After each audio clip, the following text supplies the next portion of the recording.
Hi,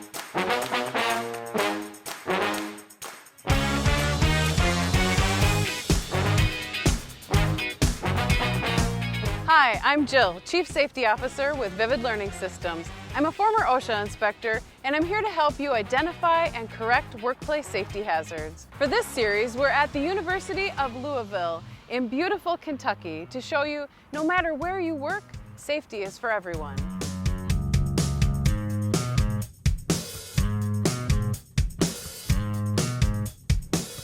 How often do you think about the lasers in your life, and where do we find them at work?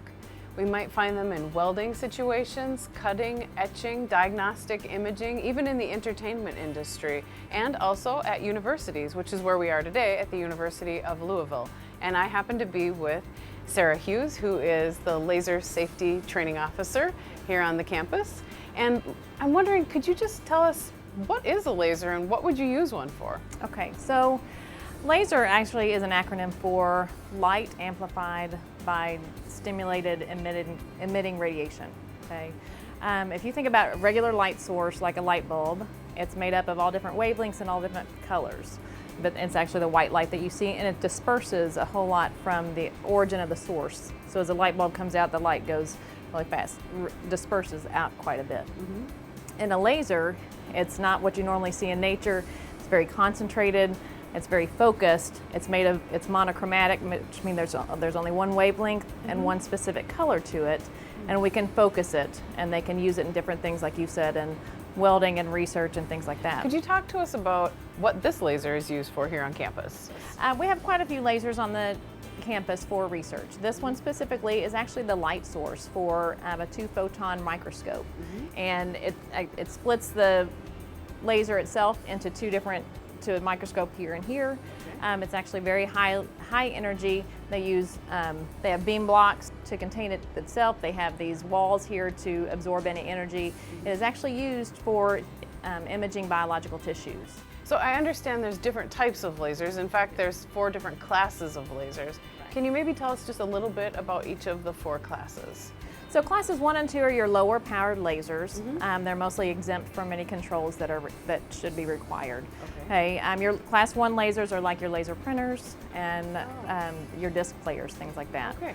They're enclosed, so they really don't pose any risk. Okay, your class 2 lasers again they're more like your range finding equipment, your laser pointers. Okay, so they can cause potentially a little bit of damage if you look at them too much. However, your natural reaction is to look away or blink.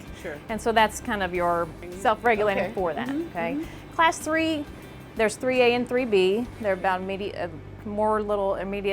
intermediate powered lasers.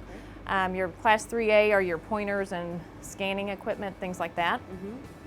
They do potentially cause a little bit more of a risk, so you might want to start looking at wearing laser eyewear and things like that. Class 3B is again a little more intermediate, higher powered laser. This is spectroscopy and your entertainment lighting. Everybody's seen the entertainment light shows, things like that. So when you're using those directly, you don't want to look directly into light, and at that point if you're working with them, you need to start thinking about equipment, personal protective equipment, and things like that. Class 4 is your highest powered lasers, like what they're using in research right here. Think about welding, cutting, drilling equipment, things like that. So that type of thing is really where the big risks are. You need to think about your regulations, how to use it safely.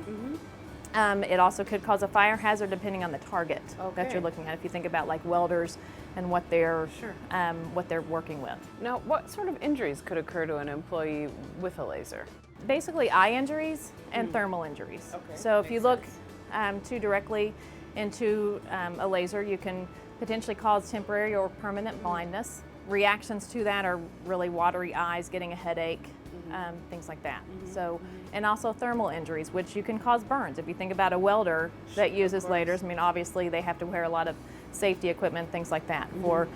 So you have to be mindful of those kind of things. So how can you go about controlling laser hazards? Well, we kind of have 3 different controls. Administrative controls, which are basically just one, letting everybody know there's a laser in here. We have a sign outside the door denoting that there's a laser in this room. So restricting access. Restricting access. And then your standard operating procedures, knowing how to use the laser, not knowing how to use it safely. And then you've got your engineering controls, which are, behind you, there's a curtain. There's the curtains that they use so that if there's any reflections off the laser, that it's stopped into the room. There's beam stops for the lasers. There's this is actually cardboard that's blacked out, so if it absorbs any of the energy, so it's not bouncing around the room, things like that.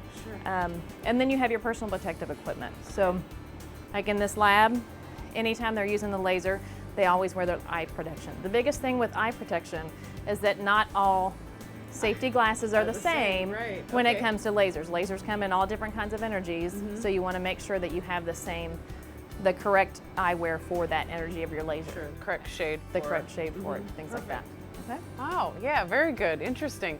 So what would be some of the key safety training elements that you'd want to share with employees about lasers? Well, you want to talk about just laser itself and how it works, the biological effects of laser, so they're aware of the risk that can happen. And then your standard operating procedures, how to use it safely, what controls you have in place to keep it safe, and to make sure that they're not moving things. Like for example, this laser itself here, one of the procedures they have is the laser, and when in use, is actually invisible, so you can't tell where it is.